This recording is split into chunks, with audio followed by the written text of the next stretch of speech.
त्यावेळेला विनय आपटे हे एक नाव होतं. काय होतं, गारुड होतं विनय आपटे नाव होतं. आणि त्याची जादू खूप लोकांवरती होती त्या काळामध्ये पडली. मध्ये एकदा तो असा झाला होता, नवीन पिस्तूल घेतलं. कशाला तुला पिस्तूल? अरे नाटकातलं पिस्तूल, ती गोळ्या परवडत नाहीत आपल्याला. असू दे रे हे पिस्तूल घेतलं. एक काय त्याचं एक असायचं ते, लोक खदा खदा हसायला लागले होते की विनय आपटे आणि गातोय, पण इतकं सुंदर गायला तो त्याच्यामध्ये की टाळ्यांचा कडकडाट आला त्याला. खऱ्या घोडेस्वाराची जशी मांड पहिली टाकतो ना, तसा तो असं स्वार व्हायचा त्या कलाकृतीवर.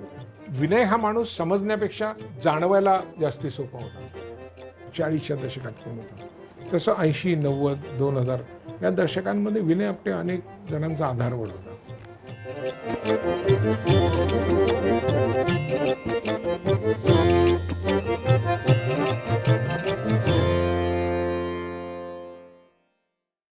नमस्कार मंडळी. जाई काजळ निर्मित आणि स्मृतिगंध प्रस्तुत आभाळाची माणसं पर्व दुसरं अर्थात ज्योतीने तेजाची आरती या आपल्या विशेष मुलाखत मालिकेत मी कौस्तुभ दिवाण पुन्हा एकदा तुम्हा सगळ्यांचं खूप खूप मनापासून स्वागत करतो. आज एक गोष्ट तुमच्या लक्षात आली असेल की आज मी नेहमीप्रमाणे हातात क्यू कार्ड घेऊन बसलेलो नाही आहे. कोरंही नाही, माझ्या हातात आज क्यू कार्डच नाही आहे. कारण ज्या व्यक्तीशी आज मी गप्पा मारणार आहे त्याच्यासोबत ठरवून गप्पा मारणं हे ब्रह्मदेवाला देखील जमणार नाही. आणि ज्या व्यक्तीबद्दल आज आम्ही गप्पा मारणार आहोत त्या व्यक्तीचं कार्य इतकं अचाट अफाट आणि इतकं अद्वितीय आहे की त्यांच्याबद्दल काही ठरवून बोलणं खरंच शक्य नाही आहे. मित्रहो, आपल्या प्रत्येकाच्या व्यवसायात काही काही सिनियर्स असे असतात की ज्यांना आपण चालती फिरती इन्स्टिट्यूट्स म्हणतो. तर तसं आपल्या मराठी चित्रनाट्य सृष्टीमधलं एक चालतं फिरतं इन्स्टिट्यूट होतं, ते म्हणजे स्वर्गीय विनय आपटे काका. तर विनय काकांच्या आठवणी जाग्या करण्यासाठी आज आपल्यासोबत जी व्यक्ती आलेली आहे ती व्यक्ती स्वतः उत्तम लेखक, उत्तम अभिनेता आहेच आहे, शिवाय विनय काकाचे खूप जुने मित्रही आहेत. संजय मोने. नमस्कार संजय दादा, खूप खूप मनापासून स्वागत आज तुझं आभाळाची माणसाच्या आमच्या स्टुडिओमध्ये. वेळात वेळ काढून तू आलायस असं म्हणून मी इथे फॉर्मॅलिटी आपली संपवतो. वेळ भरपूर आहे, मी काढलाय त्यातलं वेळ. तर जसं मी म्हटलं तसं विनय आपटे ही आमच्या पिढीसाठी किंवा येणाऱ्या पुढच्या कित्येक पिढ्यांसाठी एक चालतं फिरतं इन्स्टिट्यूट हेच आमच्यासमोर कायम उभं राहतं. तर सगळ्यात पहिल्यांदा तुला मला हे विचारायचं आहे की विनय काकाची आणि तुझी ओळख कधीपासूनची? आता आधी पहिले एक मुद्दा मी स्पष्ट करतो. तुम्ही आत्ता म्हणालात की तुमच्या वयाच्या मुलांसाठी, माणसांसाठी ते एक विद्यापीठ होतं. तर त्याच्या वयाच्या माणसांसाठी पण तो विद्यापीठ होता आणि त्याच्यापेक्षा वयाने वडील असलेल्या माणसांसाठी तो विद्यापीठ होता. तो विद्यापीठच होता.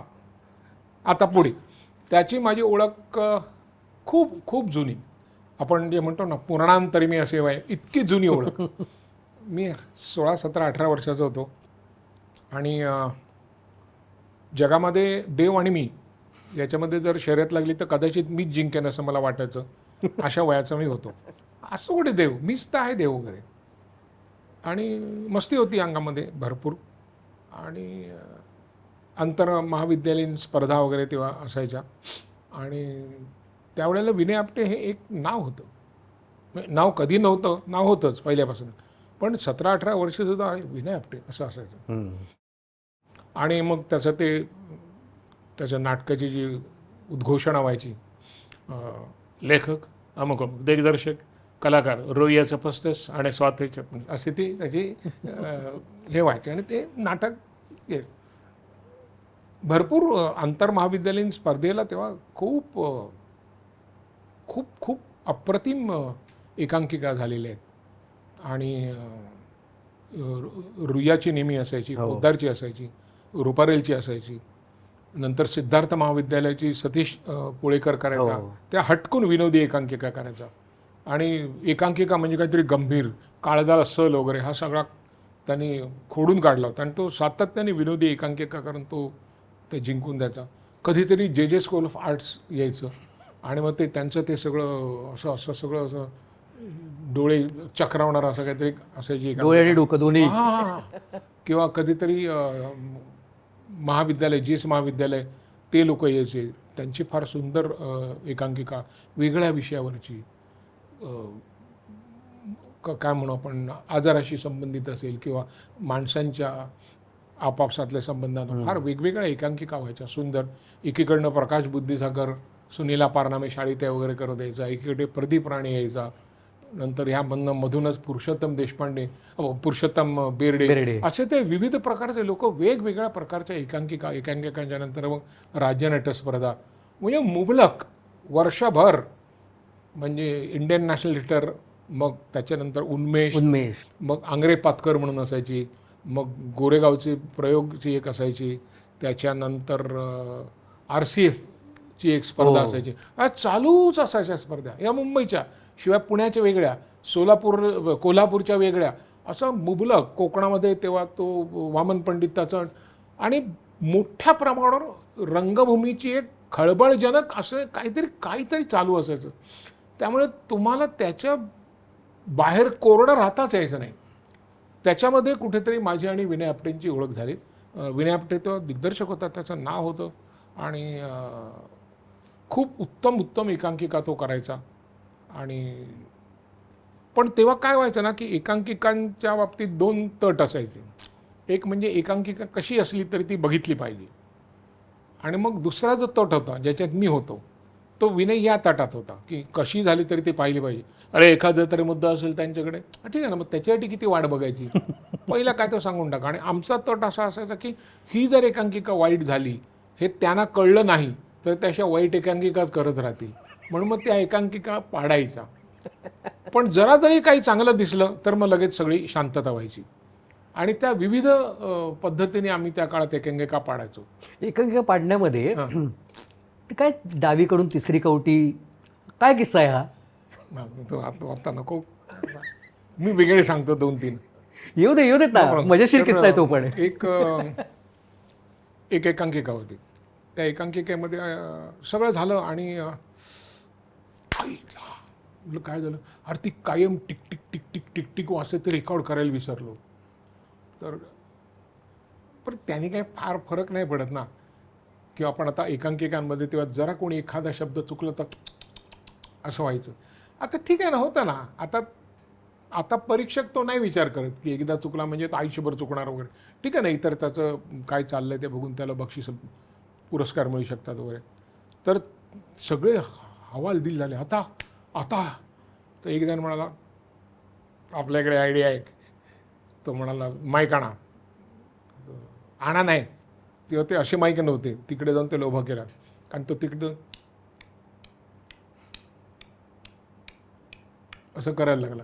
त्याचा आवाज हुबेहूब टिकटिक सारखा येऊ लागला, आणि सगळ्या लोकांनी त्याला मिठ्या अरे का माणूस आहे सार वगैरे असं. आणि सुरू झाली एकांकिका. ती एकांकिका भर टिकटिक असायला पाहिजे होती. तर ते करत त्याच्या इथे लाळ जमा झाली, आणि एका पांड्याने असं केलं, ती एकांकिका पडली. त्यात माझा हात नव्हता, पण ती पडली. असेही किस्से होत राहतात. किंवा एक एकांकिका सुरू झाली, आणि इन्स्पेक्टर असा पोलीस स्टेशनचं दृश्य, टंग टंग टंग टंग टंग तरडांग टंग टंग टंग टंग टंग टंग तरडांग टंग टंग टंग टंग टंग टंग तरडांग टंग तरडांग टंग टंग टंग. इन्स्पेक्टर गरा गरा गरा गरा फेऱ्या मारतोय. अत्यंत प्रत्ययकारी असं संगीत लागलेलं. 5 सेकंद झाले, 10, 15, 20, 25, 30, 35 सेकंद झाल्यानंतर मग ते पूर्वी ते स्पूल म्हणायचं त्याला, रेळाचं, ते संपलं. मग असं झालं, पण टंग टंग टंग टंग टंग टंग टंग टंग टंग टंग. तो कळे ना काय होतंय. शेवटी पडदा टाकला. आणि तिकडे ते टरंग टरंग टरंग टरंग तण तण तण तण तण तण तण तण तण तण तण टरंग टरंग तण पडदा टाकला.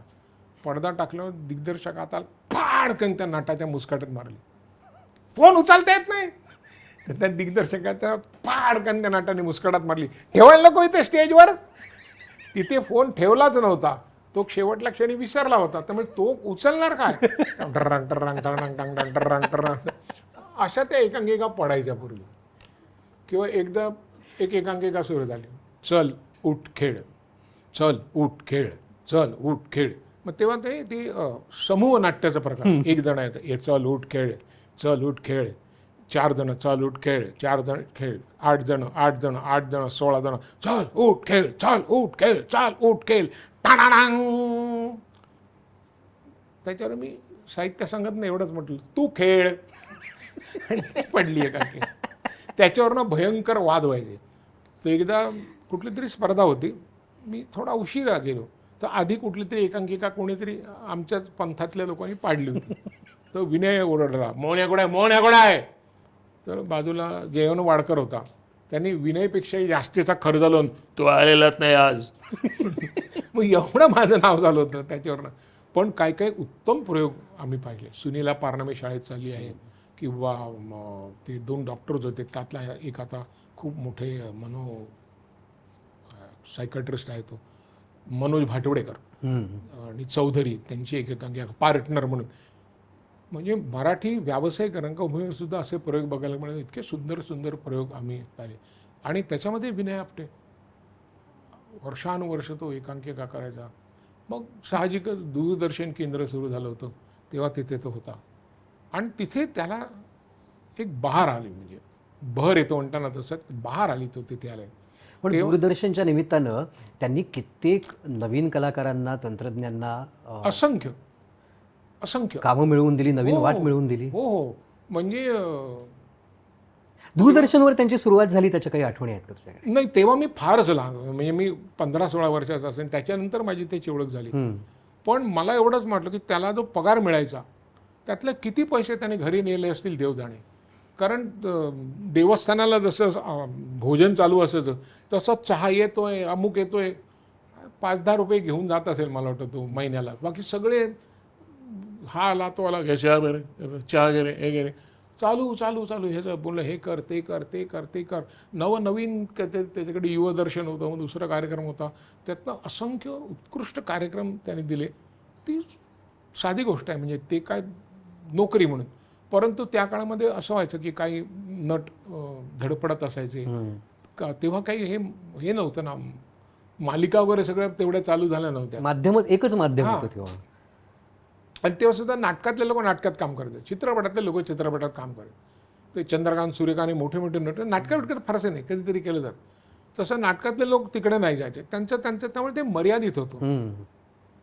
त्यामुळे संधी मर्यादित होती. संधी मर्यादित असल्यामुळे त्यातून मिळणारं उत्पन्न मर्यादित होतं. त्यात कधी चढ उतार असायचा. जून महिना आला की मुलांच्या फिया वगैरे याच्यासाठी लोक नाटकाला यायचे नाहीत. दिवाळीला घर सजवायचं असं म्हणून लोक नाटकाला यायचे नाहीत. नवं वर्ष सुरू झालं की नवीन वर्षाचा आनंद. त्यामुळे असं वर खाली व्हायचा तो व्यवसाय. तर तेव्हा काही वेळेला बऱ्याच लोकांना, आम्ही होतो त्याच्यामध्ये, की कधीतरी काम नाही 15-20 दिवस झाले, ते त्याला कुठून तरी कळायचं. तर तो दिसला नाही कुठे, नाही येत नाही तो इकडे, त्याचं राहायचं. ठीक आहे, त्याला उद्या बोलाव. मग त्याला दूरदर्शनला घेऊन जायचं आणि तू एक काम कर, याच्यामध्ये हे कर. मग तो चेक मिळायचा. त्याच्यासाठी 1 रुपयाचं आपला स्टॅम्प जो असतो, रेव्हेन्यू स्टॅम्प ना, रेव्हेन्यू स्टॅम्प 1 रुपयाचा रेव्हेन्यू स्टॅम्प आपण तिसरं फुफ्फुस असल्यावर काळजीने इकडे घेऊन जायचा, कारण ते द्यायचे नाहीत. मग ते पुन्हा जायला लागायचं. मग ते तो घेऊन जायचा, त्याच्यावर सही करायची. आणि त्या काळातल्या मानाने भरपूर पैसे मिळायचे, भरपूर. म्हणजे आता कसं सांगू, आता बोलू का मी? बोल ना, बिनधास्त. 9 रुपयाला ज्या रमची क्वार्टर मिळायचे ना, तेव्हा 750 रुपये एका कार्यक्रमाचे मिळायचे. अरे केवढे झाले ते, केवढे. किंवा आपण सर्वसामान्य माणसाला कळेल असं, जेव्हा 50 पैसे मसाला डोसा मिळायचा तेव्हा तेवढे पैसे मिळायचे. पण मला वाटतं 9 रुपयाचा हिशोब जास्ती पटकन कळेल लोकांना. अजून तुला सांगतो, 20 पैशाला जेव्हा 10 पाणीपुऱ्या मिळायच्या, मग पण 9चा हिशोब हा खरा पटकन कळेल लोकांना. तर एवढे पैसे मिळायचे. आणि तेव्हा असं काही मुलं बाहेर गावावरून आलेले असायची, त्यांची तिथे सोय नाही, अमुक नाही, कसं बसं भाडं द्यायचं. किती लोकांना विनयनी त्या काळात तशी हस्ते परस्ते म्हणतात तशी मदत केली. एका व्यक्तीचा तू किस्सा सांगितला होतास, म्हणजे नाव घ्यायचं असेल तर तूच घे. नको, नाव नाही घेत. की त्याला 2 दिवस तो जेवला नव्हता आणि तो शिवाजी मंदिरच्या दारात त्याला चक्कर आली. विनय होता, ते उठू, काय झालं? मी जेवलो नाही 2 दिवस. तर त्याच्या तोंडाला लसूणीचा वास येत होता. तो म्हणाला, काय सांगतो 2 दिवस जेवलो नाही? त्याला मिसळच्या लसूणीचा वास येतो. तो नाही, मी नुसती लसूण खाल्ली. का? नाही, लसूण खाल्ली की भूक लागत नाही, म्हणून तो 2 दिवस लसूण खाऊन होता. विनयने त्याला लगेच बोलावलं, पहिला खा तो पहिले खा, पैसे नंतर, मला दुप्पट पैसे दे पण नंतर दे, पण आत्ता नाही, खा. त्याला काम दिलं. किती लोकांना त्याने असं हस्ते परस्ते मदत केली. आणि त्याच्यात परत मी काम दिलं वगैरे असं काही नाही. हाय ठीक आहे, होतं. म्हणजे त्याचं श्रेय घ्यायचं पण त्याला जमलं नाही. तो त्याच्या सृष्टीत मशगूल असायचा. त्याचं नाटक, त्याचे होणारा प्रयोग, तो व्यावसायिक नाटकात काम करायचा, हौशी नाटकात म्हणजे प्रायोगिक म्हणतात त्याला हल्ली, प्रायोगिक नाटकात काम करायचा, समांतर असंही म्हणतात त्याला. एकच ते म्हणजे पटकन लोकांना कळत नाही आणि आपण जास्ती चांगलं करतो असं ज्यांना वाटतं अशींची नाटकं. तर त्याच्यात तो कार्यरत असायचा आणि तरुण मुलांबरोबर त्याचं विशेष सूत जमायचं. त्याला त्याच्या आजूबाजूला कायम तरुण मुलं असायची. म्हणजे आता माझ्याकडे बघून खरं नाही वाटणार, पण मी तरुण होतो तेव्हा आम्ही सगळे त्याच्या आजूबाजूला असायचो की त्यांना तो म्हणजे जेव्हा तो गेला ना, तेव्हा मी तिकडे गेलो होतो, तेव्हा मला आईवडील गेल्यानंतर जेवढं भीती वाटली होती आतून की अरे बापरे, आता सगळ्यांची उत्तरं मला द्यायला लागणार. तसं मला तेव्हा असं वाटलं की आता विनय गेला, आता मी वावगं बिवगं काय बोललो तर माझी जबाबदारी घ्यायला कोण नाही. असं मी एकटा नाही, असे असंख्य लोक आहेत. सगळ्यांनाच तसं वाटतं. सगळ्यांना, आपण सचिन सगळेच तिथे होतो खेडेकर, त्यावेळेला. सुनील बर्वे म्हणूया, हो, हो, हो. राजा देशपांडे, अतुल परचुरे, किती लोकांना त्यांनी तो म्हणजे भीती वाटायची नाही विनय असला की. आणि त्याला ते एक शौक होता तो सगळा. मध्ये एकदा तो असा झाला होता, नवीन पिस्तूल घेतलं. कशाला तुला पिस्तूल? अरे नाटकातलं पिस्तूल, ती गोळ्या परवडत नाहीत आपल्याला. असू दे रे, घे पिस्तूल घेतलं. एक काय त्याचं एक असायचं ते, आणि ते त्याला शोभून दिसायचं. आणि वेगवेगळे नाटकातले प्रयोग तर त्याने किती केलेले आहेत. म्हणजे आपण स्त्रियांचं ते लेस्बियनिझमवरती ते नाटक त्यांनी करून दाखवलं. मेन विदाउट शॉर्टर्स नावाचं नाटक त्यांनी केलं होतं. खूप वेगवेगळ्या प्रकारच्या नाटकात, हे अगदी एकांकिकांमध्ये सुद्धा. एकांकिकामध्ये दूरदर्शनवर किती उत्तमोत्तम एकांकिका त्यांनी केल्या होत्या. आणि राजा माणूस होता तो की 4 माणसं बसली, बिल आल्यानंतर त्याचा हात सगळ्यात पहिला जायचा. काही लोकांचा जातच नाही, काही लोकांचा शेवटी जातो, काही लोकांचा रडत खडत जातो, पण त्याचा किंवा तर समजायचं कोण आम्ही बसलोय. किती झालं रे? 600 रुपये. तुमच्याकडे किती आहेत? त्यांनी काय काढून दिलं की चल उरलेले सगळे द्यायचे, चला निघा. फारच विलक्षण माणूस होता तो. मोठ्या मोठ्या उड्या, मोठी मोठी झेप घ्यायची, वेगवेगळी स्वप्न बघायची, ती करून दाखवायची. त्याच्याकडे तो उरक होता, तो हे होता. वेळेच्या बाबतीत तो शून्य होता. शून्य म्हणजे त्याच्या मापाचं घड्याळ मिळत नव्हतं. त्याच्या घड्याळात 11 वाजलेले असतील तेव्हा तो 11 वाजलेले म्हणून यायचा. तेव्हा आम्ही आमच्या घड्याळात 9 वाजलेले होते म्हणून आम्ही रिहर्सलला यायचो. पण त्याच्या घड्याळात 11 वाजायचे तेव्हाच तो यायचा. आता तू दूरदर्शनचाच उल्लेख केलास सुरुवातीच्या काळाचा. दूरदर्शनवरती एक खूप गाजलेला कार्यक्रम गजरा. गजरामध्ये पण केवढं मोठं योगदान. त्या गजराचा एक किस्सा असा आहे की तो 8 ते 9 असा 1 तास असायचा, काय 2-5 मिनिटं इकडे तिकडे, आणि तो पुनर्मुद्रित असायचा. तो 8 ते 8 म्हणजे रेकॉर्ड करून टेलिकास्ट केला जायचा, लाईव्ह टेलिकास्ट नव्हतं. नाही 8 तो 8:40 करून ठेवलेला होता. 8:50 ते 9 केलेला होता. आणि नंतर त्याच्या एकदम लक्षात आलं, व्हायला ते 10 मिनिटंच राहिले. म्हणजे रेकॉर्ड करायची राहिलेलीच आहे, शूटच करायचं राहिलं. आणि हे त्याला खूप आधी म्हणजे 6-1 तास आधी कळलं. आणि साधारण लोकांना 1 महिना आधी कळलेलं असतं, त्याला 6-1 तास आधी कळलं. होऊन जाईल म्हणून त्यांनी कोणतरी दोघांना फोन फिरवला, त्यांच्या हातात स्क्रिप्ट दिलं आणि तिकडचं संपल्याबरोबर ॲक्शन म्हणून इकडे 10 मिनिटं झालं, कट म्हणून तिकडे, आणि तो तसा त्याने केला. खूप धोकादायक होतं ते, नोकरी गेली अशी त्याची, पण त्याला त्याची नव्हती परवा.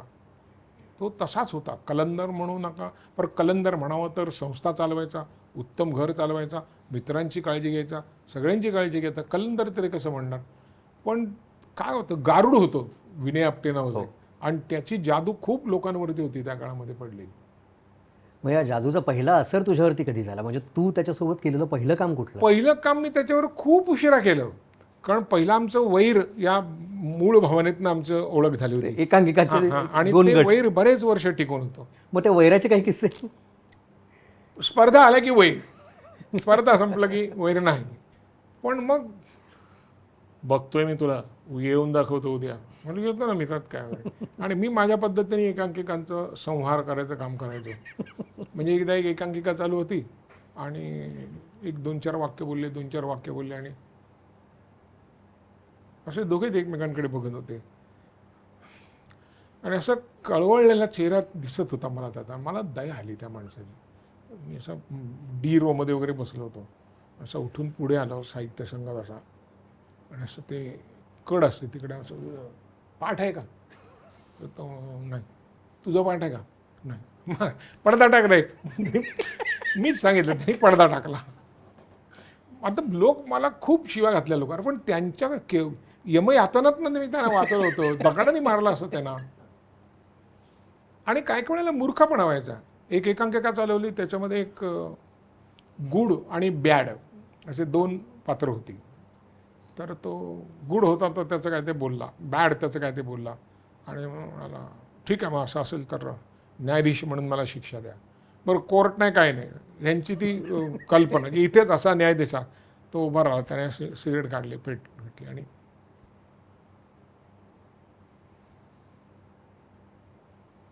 हळूहळू एकच ससा होता त्याच्या डोळ्यात. मग तो व्याकुळ ससे वाढले, 56 ससे झाले, कुठे काही मिळेना. बरं, मरू दे ना, ते काय वाक्य बोलला, पण त्याला दिग्दर्शकाने सांगितलेलं की असं करायचं आणि मग शिक्षा सुनवायची. म्हटलं आता ह्यातनं सोडायला पाहिजे, म्हणून मी कालून असं असं करून एक मॅचबॉक्स स्टेजवर टाकली. त्याच्यावर खाड खाड खाड खाड खाड खाड 50 एक मॅचबॉक्स पडल्या स्टेजवर, आणि एकांकिका धुवून निघाली ती. पण एक एकांकिका मला अजूनही आठवते. त्या माणसाचं नाव रवींद्र, असं 2 अक्षरी आडनाव, आणि उल्हासनगर कॉलेज ऑफ फार्मसी. मला वाटतं ती 77 सालची गोष्ट आहे. पडदा उघडला, एक असा फास या आला, एक माणूस व्हीलचेअर घेऊन आला, त्याने असा त्या फासामध्ये पाय टाकला, आणि असा लटकून तो एका ठिकाणी बसून एकांकिका सुरू केली. साहजिकच हडाहडा हुडा होय होय. तर आम्हाला कळलं काहीतरी, आमचा पण गट होता, आम्ही लगेच गप्प केला त्याला, आणि त्या एकट्या माणसाने 40 मिनटं एकांकिका केली. आणि काय त्याने काम केलं होतं, म्हणजे त्याला तो म्हणजे पुरस्कार नाही, पण उत्तेजनार्थामध्ये त्याला. त्यामुळे आम्ही असंही करत होतो, जरा जरी बरे दिसली तरी ती थांबलीच पाहिजे, ती तिथे अख्खी बघायला द्यायची. पण आम्हाला संधी मिळण्याची वेळा जास्ती यायच्या, म्हणजे एकांकिका पाडायचं म्हणजे खूप वर्ष आम्हाला सवय होती. म्हणजे आम्ही 40शीत होतो तेव्हा मला आणि स्वाती चिटणीसला स्पर्धेच्या इकडनं बाहेर काढलं होतं, एकांकिका पाडतात म्हणून. तर मित्र, अरे तुमची वय काय, एकांकिका कसल्या पाडतात, पाडतं म्हणजे काय, बरोबर चालू नव्हतं, आता कळायला नको त्यांना काय चाललं ते. पण एका दृष्टीने आमचा दृष्टिकोन वेगळा होता, की समाजाला जाणीव करून द्यायची आपण कुठे चुकतोय, की आपली एकांकिका चांगली चालली, ह्या अंधविश्वासाला खतपाणी द्यायचं नाही. ह्या पवित्र हेतूने आम्ही ते कार्य करायचो. ते विनयला मान्य नसायचं. पण मग पुढे पुढे मी नाटकात काम करू लागलो, व्यावसायिक नाटकात काम करायला लागलो, राज्यनाट्य स्पर्धेत काम केलं, तेव्हाही तो होता. मग तेव्हा जाणं येणं होतं, गाठभेट होती, शिवाजी मंदिरला, छबिल्लासला वगैरे गेलो. मग मी त्याच्यावर तसं बघायला गेलं तर दूरदर्शनला एखाद दुसरं काम केलं असेल, तेव्हा मग ती लाईफलाईन नावाची हिंदी मालिका दैनंदिन मालिका सुरू होती. त्याच्याबरोबरच चाळ नावाची, वाचाळ वस्ती नावाची विनयनी निर्माण केलेली होती, दूरदर्शनवरतीच होती, दूरदर्शनसाठी. त्याच्यात सगळेजण होते, सगळेजण. आणि त्याच्यात आम्ही 13च्या 13 भागात मी त्याच्यावर काम केलं होतं. आणि तेव्हा म्हणजे 9 वाजता सुरुवात व्हायची, 1 वाजताच्या सुमाराला जेवण. आणि जेवण म्हणजे कोण तिकडे झाडाखाली बसलं, इकडे तिकडे, एक पंगत बसायची, आणि पंगत बसायची. 1:30 वाजता ती पंगत संपायची, 2 वाजता काम सुरू व्हायचं, 6ला काम संपलं. आणि तेव्हाही 23 मिनिटाचाच भाग असायचा एक, पण तो 9 ते 6 मध्ये संपायचा. असाही एक काळ होता. हां, 9 ते 6 मध्ये संपायचा.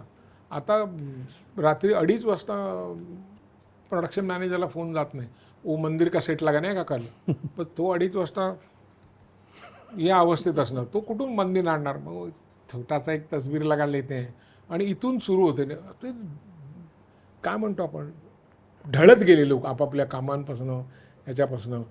मुख्य म्हणजे त्याच्यामुळे पहिल्यांदा जर कशा गोष्टीची हानी झाली असेल तर संहिता अत्यंत सामान्य दर्जाच्या येऊ लागल्या. म्हणजे एखाद्या घरामध्ये सासू आणि सून हे गुण्यागोविंदाने नांदतायत, ही परग्रहावरचीच मालिका वाटते. त्यांचे वाद व्हायलाच पाहिजेत, आणि काहीही म्हणजे काय काचेचा चुरा काय घातला आणि बर्फाच्या लाद्यांवर काय झोपवलं, असं कोण करतं? आम्ही अत्यंत खट सासू आणि सुना बघितलेले आहेत. त्याही प्रेमाने वागतात की उरलेल्या वेळामध्ये त्यांची सगळी कामं करून. इथे म्हणजे काय चालू असतं आणि कसं चालू असतं, काय त्याला काय अर्थच नाही. म्हणजे असो एखादी याला म्हणजे या बाजूचा माणूस म्हणून मी एवढंच म्हणेन, काळाचा महिमा अजून काय. हो, पण म्हणजे तो त्याला महिमा का म्हणायचं मग? महिमा हा आपण भक्तीचा, शक्तीचा, श्रद्धेचा महिमा असतो. हा कुठला महिमा? काय बोलणार? असो, पण आता तू हा छान विषय जो छेडलास की संहिता, मूळ संहिता, मुख्य संहिता आणि कंटेंट, ह्या बाबतीमध्ये विनय काकाचा अभ्यास खूप दांडगा होता आणि तो काही काही बाबतीत खूप आग्रही असायचा. हो हो हो. ह्याची काही उदाहरणं म्हणजे तू जेव्हा काम सुरू केलंस हां, तेव्हापासूनचं तुझं observation. तेव्हापासून त्याचं ना की वेगवेगळे विषय त्याला वास यायचा. हा विषय चांगला आहे. म्हणजे मित्राची गोष्ट हम्म, आता त्याचं नाविन्य पण ओसरलं त्या विषयाचं. हम्म, आणि स्त्री संबंधांचं, दोन स्त्रियांचे आपापसात संबंध वगैरे. पण त्या काळामध्ये तसं नाटक करणं ही धाडसाची गोष्ट हो. होती. आणि हे असं सगळे लिहिणारे नाटककार तसे हे असतात, ते अंग काढून मोकळे होतात आणि ते दिग्दर्शकावर ढकलून देतात. पण ते विनयने केलं तर जसं आपण बघूया बाइंडरचे दिवस, हो. त्या काळामध्ये सारंग काकाने केलं. त्यांनाच ते सगळं भोगायला लागलं. असं का पुस्तक लिहिलं नाही त्याच्यावर ना. बाकी लेखक विकत सुटून गेले, मग ते नेहमीच सुटतात. परंतु त्याला एक ते धाडस होतं. हम्म. जसं ते सारंग काकांकडे होतं तसं विनयकडे एक धाडस होतं. ते की वेगळा विषय, त्याला तो वास यायचा, त्यातलं कळायचं त्याला. की एक नाटक होतं दीपस्तंभ म्हणून, त्यात मी आणि गिरीशने काम केलं होतं. तेव्हा मला असं वाटलं होतं की आपण अदलून बदलून मी भूमिका करूया. प्रलमयकरांचं होतं ना प्रल्हाद दीपस्तंभ. करायचं. तेव्हा त्यावेळेचे निर्माते नाही म्हणाले.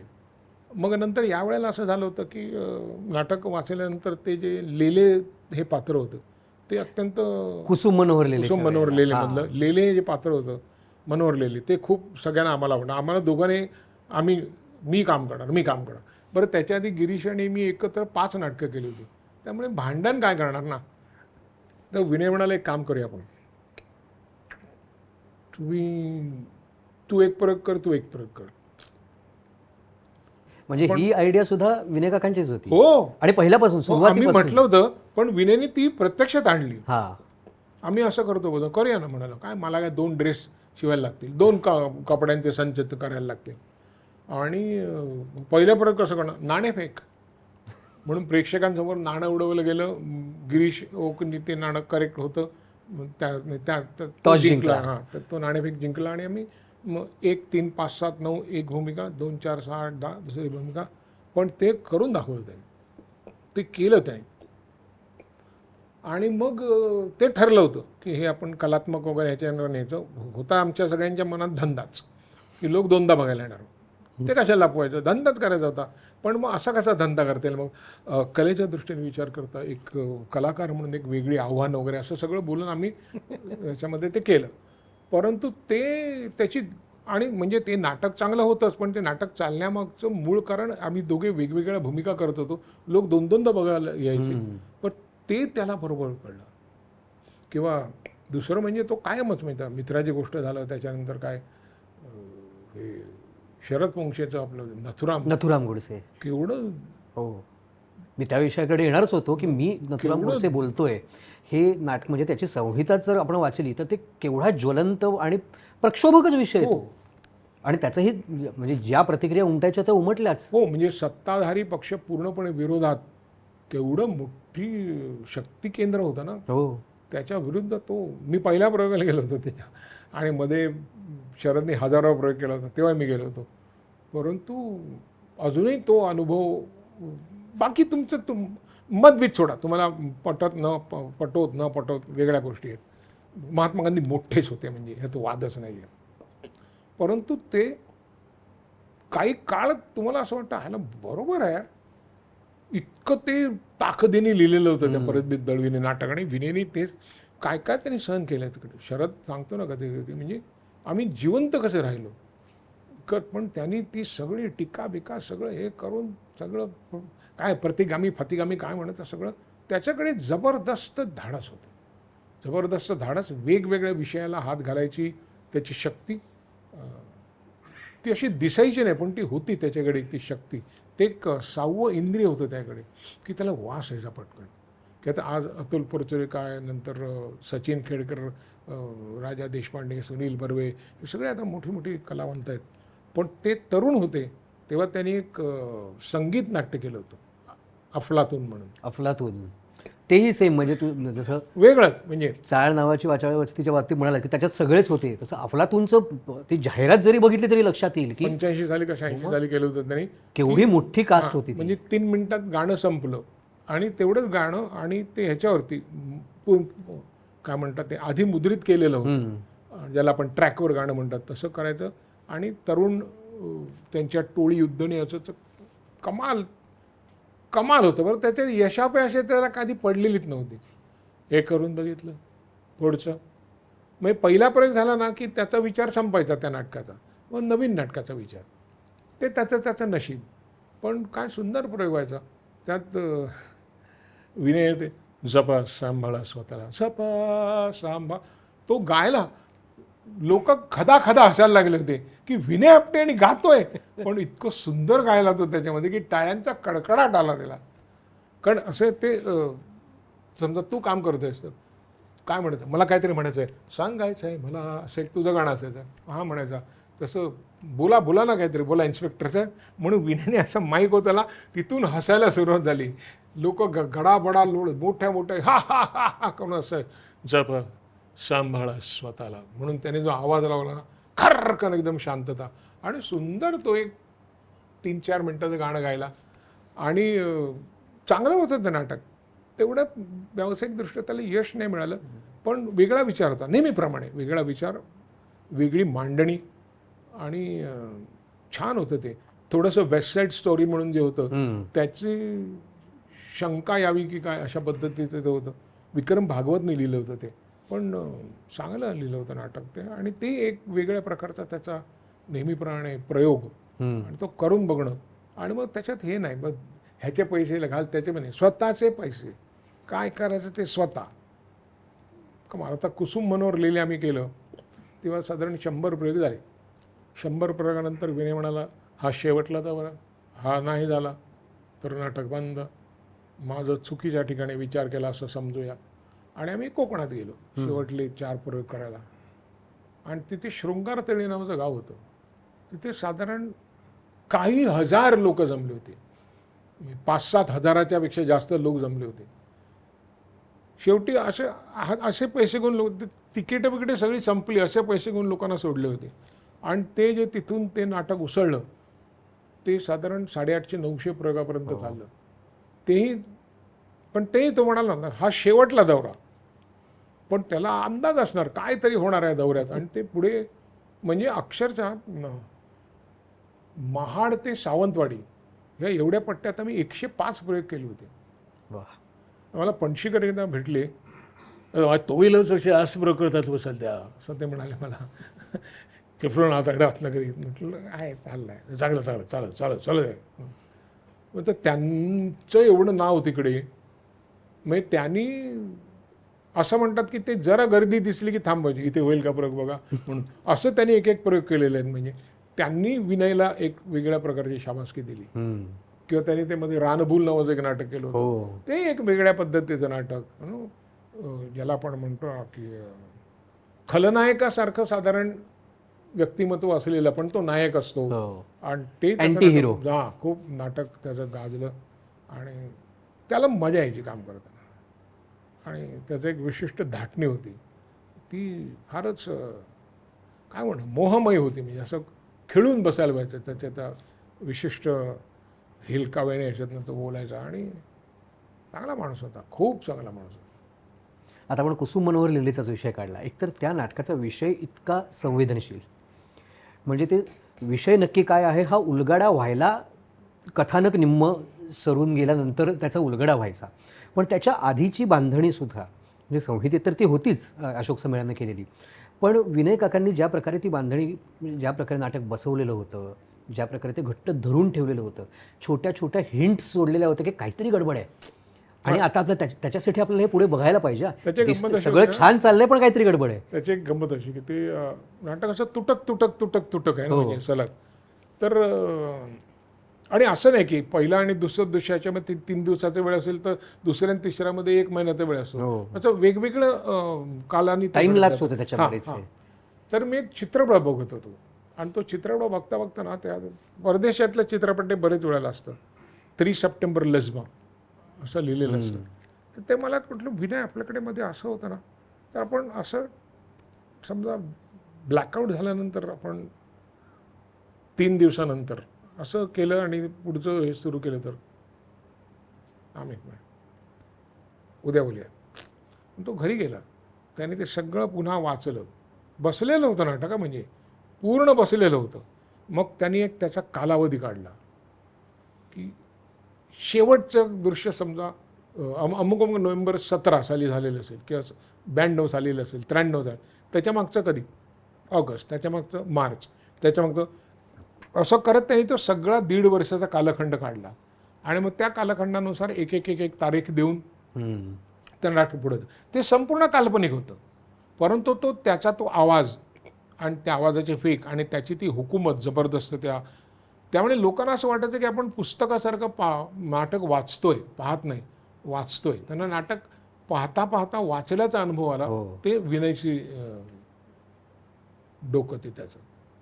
मग त्या नाटकाच्या किंवा त्याच्याही आधीपासून जेव्हापासून तू त्यांच्यासोबत काम करत होतास तेव्हापासून हे दिग्दर्शन वेगळं आहे. म्हणजे इतर दिग्दर्शकांपेक्षा ह्या दिग्दर्शकाची काम करण्याची पद्धत खूप वेगळी आहे. हे लक्षात यायला कधी सुरुवात झाली? तसं म्हणशील तर म्हणजे तसा काही पर्टिक्युलर अनुभव होता का ते ओघवतेपणातच हा नाही, म्हणजे विनयचे नाटक बसवण्याची पद्धत सोपी होती. कधीच तालमीला वेळेवर यायचं नाही. आणि म्हणजे पुढे ना मी प्रवास केला खूप आणि एस टीची वेळ झालेली असायची ती यायची नाही. तर मला कधी ते खटकायचं नाही, कारण मला तालमीला वाट बघायची सवय होती. त्यामुळे मला एस टीचा जो प्रवास आहे हा केवळ विनय आपट्यांना मी किंवा कुठेही उशीर झाला, गाडी उशिरा झाली, अमुक झाली, तर मला त्याचं सवय आहे. म्हणजे ते विनय आपट्यांना मी ते समर्पित करतो सगळं. परंतु आल्यानंतर तो जो यायचा ना, तो काय कुठून जिन्यात बसून राहायचा आधी कामात आल्यापासून त्याच्या डोक्यात ते सुरू असायचं. वेळ मात्र त्याची काळावर मात होती त्याची त्या बाबतीत. आणि चाळ नावाची वाचायला बसायच्या वेळेसुद्धा काही 1-2 प्रसंग असे घडले की ते खटकन त्यांनी ते बदलून आणि त्याची त्या माध्यमावर पकड होती. म्हणजे एखाद्या घोडेस्वाराची जशी मांड पहिली टाकतो ना, तसा तो असा स्वार व्हायचा त्या कलाकृतीवरती प्रत्येक माध्यमावर, मग तो कॅमेरा असू देत किंवा रंगमंच असू देत. आणि असं नाही मी तू हे कर इकडे द्या रे म्हणून हा असा लावून घे वगैरे, ते सगळ्याला ते ज्ञात होतं त्याला. ते अडायचं नाही. त्यांनी चित्रपटही करायचा प्रयत्न केला पण तो नाही झाला काही कारणाने. मच्छिंद्र कांबळे वगैरे होते त्यात. केला असं तर चांगला झाला असतं, कारण त्याला माहिती होतं, ते माध्यमांची माहिती होती जबरदस्त पहिल्यापासून. आणि ती अशी गुरुकुलात वगैरे आलेली नव्हती. ती स्वतः त्याने शोधली आणि त्यात प्रावीण्य मिळवलं. आणि विषय तर तो वेगवेगळे हाताळायचाच, म्हणजे त्याच्यात काही बोलायचंच नाही त्याबद्दल. एक वेळ सोडली, ठीक आहे ना, तर प्रत्येक माणसासाठी काहीतरी सोडायला लागतात ना. आता आपल्याला तर मी नम्रपणे वागेन असं कोण गृहीत धरत नाही ना, ते सोडून दिलेलं असतं त्याने तसं. परंतु त्याचं झपाटले बनवतो मुख्य, मला तो शब्द आठवत नाही, तो झपाटल्यासारखं ते जे काय त्याच्या हातात त्याचं मग त्याला ते तहान भूक हे ते काय नाही, ते ते ते ते ते ते तेच त्याच्यातच हा प्रकार करून बघ, तो प्रकार करून हे असं करून बघ, ते तसं करून बघ, हे असं करून बघ, ते तसं करून बघ. कमाल होते त्याची. आता आभाळमाया ही जी पहिली मालिका त्याने केली तेव्हासुद्धा कमाल होती ती. म्हणजे मंगेश कुलकर्णी एकदा प्रवासात नाही येतो, काय त्याला अर्ध्या रस्त्यावर आठवतं की आपल्याला आज शीर्षक गीत द्यायचं आहे, म्हणून तो बसच्या तिकीटावर ते लिहून आणतो काय आणि ते करतो काय, ती कमाल होती त्याची. संजय जाधवचं पहिलं मला वाटतं ते चित्रीकरणाचं हे असावं. आणि पहिली ती मराठीतली खाजगी वाहिन्यांमधली पहिली दैनंदिन मालिका होती. डेली सोप, पहिली डेली सोप. हां, पहिला. आणि किती महिने त्याचं काम चाललं होतं त्याच्यात सुद्धा. पहिला भाग जर पाहिला तर असं वाटायचं काहीतरी रहस्यनाट्य आहे, आणि पहिल्या भागाच्या शेवटाला असं एक कलाटणी यायची आणि तिथून पुढे ती नॉर्मल. त्याची जी कलाटणी होती ना, ती अच्युत वझे होता त्याच्यात, अर्थात सगळे होते. विवेक आपटे होता, अच्युत वझे होता, गाडगीळ होते आमचे, आणि पत्कींचं संगीत हे अत्यंत महत्त्वाचं होतं. लेखन त्याचं चांगलं होतं. संहिता, पुन्हा चांगली संहिता. त्याच्यात सुद्धा की ती बायको नवऱ्याला घराबाहेर काढते, त्याचं पूर्ण चुकलेलं असतं, तरी पण असंख्य बायकांचं सुकन्याला येते. असं नाही करायला पाहिजे हो, माफ करावं. असं कसं म्हणाले माफ करायचं?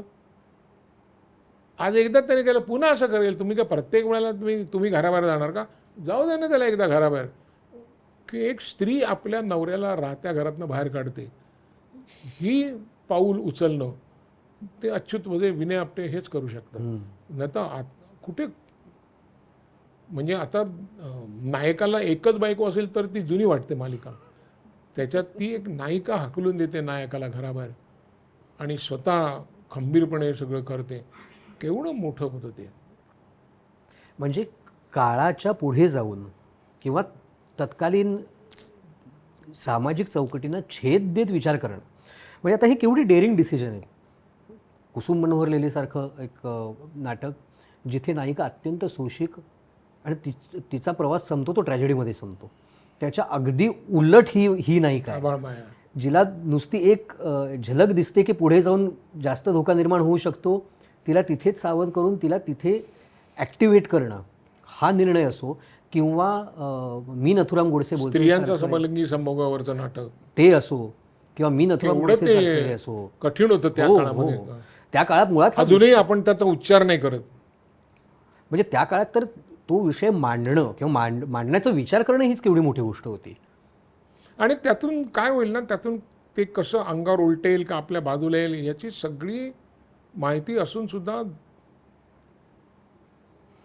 हे जे आहे ना, चल होईल होईल होईल वरती त्याचं होतं. आणि तो कधी त्या बाबतीत तो कधी डरला नाही, घाबरला नाही, बिचकला नाही. कारण त्याला माहिती होतं की हे मी करणार आहे ते चांगलंच आहे.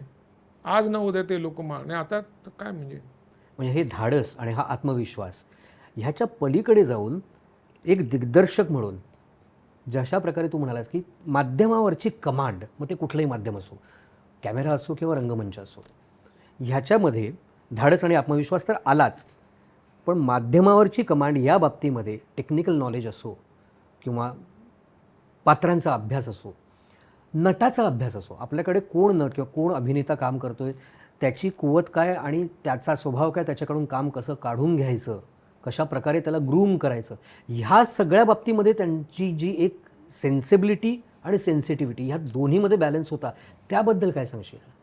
म्हणजे एक नाटक होतं त्याचं, विनय काम करायचा, सुधीर जोशी काम करायचं, लाली काम करायची, जोग उज्ज्वला जोग काम करायची. त्याच्यामध्ये सुधीर एक काम करायचा.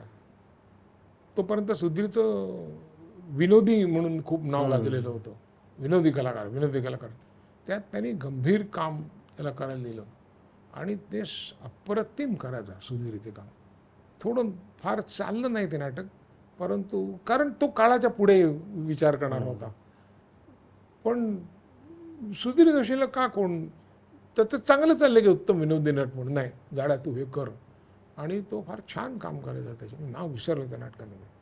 आणि त्याला ते जसा माणूस आहे त्याच्यापेक्षा वेगळ्या ह्याच्यात त्याला सादर करायचा, ही एक त्याला काय हौस होती माहीत नाही. आणि ती बरेच वेळेला योग्य ठरलेली आहे, म्हणजे योग्य ठरलेली आहे. आणि त्याचं ना असं तुम्हाला सांगतो, असं मला सांगता येणार नाही 1, 2, 3, 4 असं, परंतु त्याचा मी कलाकार म्हणून समजू शकायचो की त्याचा काय विचार आहे, काय आहे. किंवा त्यांनी एक मालिका केली होती, ती ह्याने लिहिली होती, गिरीश जोशी. तर तेव्हा तो म्हणाला होता की हा IT चा फुगा एकदा फुटणार आहे. आणि तेव्हा विनय म्हणाला मग करूया त्याच्यावर, म्हणून त्याने ती करायला गेली. पुढे ते परवानग्यांमध्ये वगैरे सगळं हे झालं.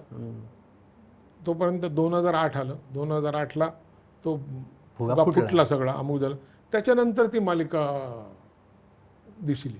नाही वर्षभर चालू होती ती, परंतु ती त्याला हे करण्यासारखं हे करण्यासारखं तोपर्यंत सर्वसामान्य मराठी माणसाला बाजार म्हणजे काय, IT म्हणजे काय, नंतर माहितीचा अतिरेक म्हणजे काय, काहीच माहीत नव्हतं. आणि हा फुगा फुटणार असं त्या गिरीश जोशीला वाटलं.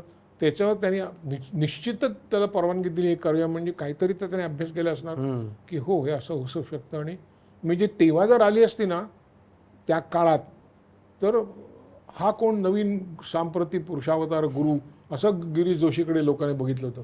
आधी त्यांनी ठरवलं होतं की हे होणार आहे म्हणून. ते तसं झालं. माहितीच्या अतिरेकाने फुगा फुटला त्याचा. हे त्याचं जे आहे ना ते असं सांगता येणार नाही की त्याला काय, पण त्याला काहीतरी वेगळं वाटायचं आणि त्याच्या मागे तो लागायचा आणि कायम सगळ्यांच्या मागे उभा राहायचा. त्यासाठी मग तो कुठल्या ताकदवर असो, अमोघ असो तमोघ असो, सत्तेत असो सत्तेत नसो, विरोधात असो विरोधात नसो, त्याला एखादी गोष्ट पटली नाही की तो त्याच्या विरोधात उभा राहायचा, परिणामांची पर्वा न करता. आणि आयुष्यभर त्याने ते केले. परिणामांची पर्वा न करता तो लढत द्यायचा. कधी कधी तो एकटा पडला, कधी कधी सुरुवातीला लोकांनी त्याला पुढे केला, मग मागे पळून गेले, पण त्याचंही ठीक आहे ना, आले ते आपल्याबरोबर, नाही आले ते आपले नाहीत. हा त्याचा एक विचारसरणी होती, ती त्यांनी शेवटपर्यंत तशी ठेवली. आणि आता काय होतं ना की मी मध्ये म्हटलं होतं की माणूस जातो तर काय सगळेच जाणार आहेत, कोणी अमर नाही आहे. जातं काय माहिती आहे ना, त्याचा व्यक्तिविशेष जातो.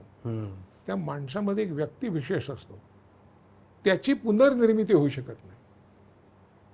ते क्लोन वगैरे म्हणतात, तुम्ही तसं विनय आपटे उभा करू शकाल, दिसायला बिसायला सगळा, आवाजासकट सिगरेट वगैरे, पण हे कुठून टाकणार, त्या बुद्धी कुठून टाकणार. व्यक्तिविशेष जातो, हा माणूस मेल्यानंतरचा होणारा मोठा तोटा आहे. कुठल्याही क्षेत्रात टिकून राहायचं असेल तर व्यावसायिक शिस्तीचे काही निकष अंगी बाळगावेच लागतात प्रत्येकाला. आता एक अर्थात तू मुद्दा आधीच सांगितलास की विनय काकांचा आणि वेळेचा 36 आकडा होता, पण त्या पलीकडे जाऊन असे कुठले त्यांच्यातले गुण होते किंवा अशी कुठली त्यांची स्वतंत्र शिस्त होती की हा एक दुर्गुणसुद्धा कायम झाकला जायचा आणि त्याचा कधी फरक नाही पडला. ते होते, जोपर्यंत कार्यरत होते तोपर्यंत ते कम्प्लिटली टिकून, नुसते टिकून नाही, व्यापून होते. कसं आहे ना की हा त्याच्यातला दोष होता, तो सगळ्यांनी मान्य केला होता. का मान्य केला होता? कारण त्या दोषांशिवाय पण विनय आपटे खूप उरायचा. एक्झॅक्टली. तो काय असो, काय उरायचा, का उरायचा, तर आपण हाती घेतलेल्या कामाचे उरक, त्याच्यामध्ये स्वतःची घातलेली बुद्धी, त्याच्यासाठी झपाटून वेळेची पर्वा न करता काम करणं, म्हणजे उशीर आला तरी तो पुढेपर्यंत काम करत राहायचा. ह्या सगळ्या गोष्टी लोकांनी गृहीत धरल्या होत्या. तो उशिरा यायचा तेव्हा की हे सगळं ते पुढे होणार आहे, आणि तर तसं व्हायचं. आणि तो काय होतं, म्हणजे एखादा माणूस असतो, त्याचं 20व्या वर्षी लग्न होतं, त्याला 22व्या वर्षी मुलगा होतो, आणि 28व्या वर्षी तो मुलगा 1 लाख रुपये कमवून घरी आणतो. दुसरा एक माणूस असतो, त्याचं 25व्या वर्षी लग्न होतं, त्याला 27व्या वर्षी मुलगा होतो. मारू दे रे, काय करायचं ते करू दे. असं करत करत त्या माणसाचा मुलगा 38व्या वर्षी 5 लाख रुपये मिळवतो. म्हणजे उशीर झाला आहे, सगळं झालं, अमुक झालं आहे, पण शेवट काय, तो त्या वेळेवर राहणाऱ्या माणसापेक्षा जास्ती पैसे मिळवतो. अगदी आपण जर पारमार्थिक विचार न करता लौकिक अर्थाने विचार केला, पैसा, यश, हा तर तो मिळवतो ना, म्हणजे कुठेतरी होतं ते तसं. आणि तो विनय हा 38व्या वर्षी 5 लाख रुपये मिळवणारा माणूस होता, की जे काय केलं त्याचे सगळे परिणाम भोगायची तयारी, त्याचं कुठे बाऊ नाही, बोंबाबाऊ नाही, मी केलं मी केलं मी केलं मी केलं, हे कधी नाही. आणि दुसरी गोष्ट म्हणजे काम करताना त्याच्या आजूबाजूला असलेल्या शेवटल्या माणसापर्यंत माझ्या जशा दैनंदिन गरजा भागल्यात तशा त्याच्या भागल्यात की नाही, हा विचार जो खूप कमी आहे लोकांमध्ये. माझं जर ते करतील रे, नाही, तो जेवलं आहे की नाही, त्याला पाणी मिळालं की नाही, त्याने हे केलं की नाही, या सगळ्या ह्याच्यापासून, म्हणजे तो दिग्दर्शक जरी असला ना तरी त्याचा एक त्याची भूमिका होती ते कुटुंब बदलायचं, पण तो कुटुंब प्रमुख असायचा. की कुटुंब प्रमुखाची जबाबदारी जी असायची, तो आता कधी त्याचा सचिन खेडेकर मुलगा असायचा, कधी सुनील बर्वे मुलगा असायचा, कधी मी मुलगा असायचो, कधी गिरीश ओक असायचा, कधी अमुक असायचा, पण तो कुटुंब प्रमुख असायचा. आणि ती जबाबदारी तो इतकी व्यवस्थित पार पाडायचा की कुटुंब प्रमुखाच्या आश्रयाला किंवा आधाराला जसे सगळे राहतात तसे त्याच्या आधाराने त्याच्या सगळ्या कामांमध्ये लोक राहायचे. मी राहायचो म्हणजे नाही कशाला. आणि त्याला काय त्याला आवडायचं ना काय, नाही तर पिस्तूल आहे, पिस्तूल घेतलं तर काय त्याला ते गाडी जोरात म्हणजे त्याचा एक दूरदर्शनवर होता तो, तर त्याच्याकडे यजदी नावाची गाडी होती. आता घरून आपण निघालो पार्ल्यावरनं आणि दूरदर्शनला आपल्याला पोचायचं वरळीला. तू जर वेळेवर निघशील तर वेळेवर पोचशील, पण उशिरा निघून सुद्धा वेळेवर कसा पोचतोस तू, कारण त्या गतीने गाडी चालू व्हायची. म्हणजे त्याचा एक माणूस होता त्या दूरदर्शनवरती, तर तो विनयभाई मला सोडणार का, हो सोडतो ना म्हणाले. आणि त्यांनी त्या दूरदर्शनच्या दरवाज्यातनं गाडी बाहेर करून तो असं हंगा असे आवाजून ती वळवली. त्याच्यानंतर पुढच्या टर्नवर त्याला कळलं की जर हलकं लागतंय म्हणून मागे बघितलं, तो मागच्या मागे उतरून गेला होता 1.5 मिनिटाच्या प्रवासात फक्त. म्हणजे काय पद्धतीची गाडी चालवत असेल तो. एकदा मी असेच चाललो होतो, तेव्हा 4 चाकी गाडी होती. शिवाजी मंदिरवरून निघालो चाललंय म्हणून त्याने असा तो घातला आणि वम वम वम असं करून होत्याचं नव्हतं झालं तेवढ्यात गाडी पार्ल्याला पोचलेली होती. जी माझं म्हणणं एवढंच होतं की 15 मिनटं आधी निघालो असतं तर शांतपणे पोचलो असतो. पोचलो ना मग त्याचं ते एक लॉजिक होतं की अपघात होतच नाही. म्हटलं म्हणजे अपघात समजा या वेळेला होणार असेल बरोबर, आपण स्पीडनी त्याच्या पुढेच निघून जायचं अपघाताच्या जागेच्या पुढे, असं कसं झालं. पण ते त्याचं तत्त्व होतं आणि ते सुदैवाने त्याला कधी अपघात होत काय झाला नाही, किंवा झाला असेल तर त्याने तो लपवला असेल. पण असं कसं लपवणार म्हणजे गाडीला काही हे आलं तर ते पण नाही, ते झालं बाबा त्याचं. नाही अशा बाबतीत असं जर व्यक्तिमत्व असेल तर त्याचा अपघात सोड, नुसती गाडी कुठे घासून गेली असेल तरी त्याचा लगेच केवढा गवगवा होतो बापरे. तर मित्र हो, हे सगळे अनुभव ऐकताना या अशा प्रकारची गाडी चालवावी असं अजिबात आम्हाला सांगायचं नाही आहे. मुळात तशा प्रकारचं धाडस करण्यासाठी तुम्ही आधी विनय आपटे असावं लागतं. जे होणं किंवा जे असणं आपल्यापैकी कोणालाच शक्य नाही आहे. खूप कठीण आहे. मी त्याच्या कुठल्याही साहस कृत्यांचा पुरस्कर्ता नाही आहे किंवा मी असं करा म्हणणार नाही. मी एवढंच म्हणेन की तुम्हाला करायचं असेल तर तुमच्या जबाबदारीवर, पण करू नका. म्हणजे नाही केलं तुम्ही, समजा मी 25 आईस्क्रीम खाल्ली नाही तर मला आईस्क्रीम आवडत नाही असं सिद्ध होत नाही ना. काही एक आईस्क्रीम खाऊन पुरतं, तर त्याला ते जमलं, तो होता तिथपर्यंत जमलं. आता तो नाही आहे तरी त्याच्या आठवणी राहिलेल्या आहेत. कुणाच्याही मनात विनयाने हळूहळू गाडी चालवत गेला अशी एकही आठवण या जगात कोणाच्या मनात नाही आहे. आणि काय सांगू, खूप सांगण्यासारखं आहे, परंतु नेमकं असं बोट धरून नाही सांगता येत. विनय हा माणूस समजण्यापेक्षा जाणवायला जास्ती सोपा होता. तो आम्हाला जाणवला चांगल्यापैकी. त्याचं वडीलधारेपण, त्याचा एक थोडासा उर्मट म्हणू, उद्धट म्हणू, मी स्पष्ट वक्ता म्हणतो त्याला, तो स्वभाव, एक काळजी घेण्याची वृत्ती, ही अशी शब्दात नाही सांगते. कारण जर ती शब्दात सांगितली तर मला वाटत नाही तसं, पण बऱ्याच लोकांना असं वाटतं रे म्हणजे आपण कमकुवत आहोत, आपण, असं काही नाही आहे. पण जाणून बुजून त्याच्याकडे नेतेपद होतं त्या गोष्टीचं. किंवा एक साहित्यिक होते मोठे, महाराष्ट्राचे लाडकं व्यक्तिमत्व, तर त्यांना काहीतरी करायचं झालं असं सांगितलं, तर ते म्हणाले नाही तुम्ही माझ्यापेक्षा जास्ती वडील आहात, कर्तृत्वाने वडील आहात, तुम्ही वयाने वडील आहात, कीर्तीने वडील आहात, तर तुम्ही हे करा ना. मी हे मांडणं बरोबर दिसत नाही. तर नाही ते आम्ही आहोत ते सगळं ठीक आहे, पण लोक आम्हाला तसं मानत नाही, लोक तुम्हाला मानतात, तर तुम्ही ते करा. आणि मग त्यांनी ती गोष्ट केली आणि मग ती झाली मान्य वगैरे. तसं होतं विनयचं थोडंसं. सुदैवाने तो नाट्यसंमेलनाचा अध्यक्ष वगैरे झाला नाही, कारण मग वेळेवर यायला लागतं संमेलनाध्यक्ष म्हणून. पण तो व्हायला हवा होता. नाट्यसंमेलनाचा अध्यक्ष.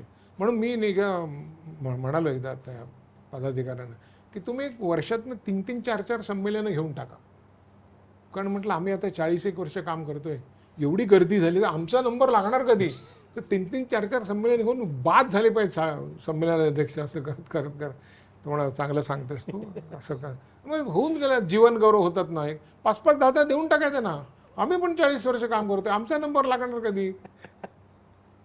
बरं कळतंय तोपर्यंत मिळायला पाहिजे ना. नाहीतर त्या विचार येतात, त्यांना कळत नाही, कोण माणूस आहे ओळखत नाही, कशाबद्दल काही वाचता येत नाही काय, तेव्हा जीवन गौरव देऊन काय फायदा आहे? तुमच्या जीवनाचा गौरव होतो हे कळलं तर पाहिजे. 87 आणि 88 वर्षी काही दिसत नाही, काही कळत नाही. त्यांना जीवन गौरव दिलं काय किंवा पद्मश्री दिली काय, भारतरत्न दिलं, त्यांना एकच असतं ते.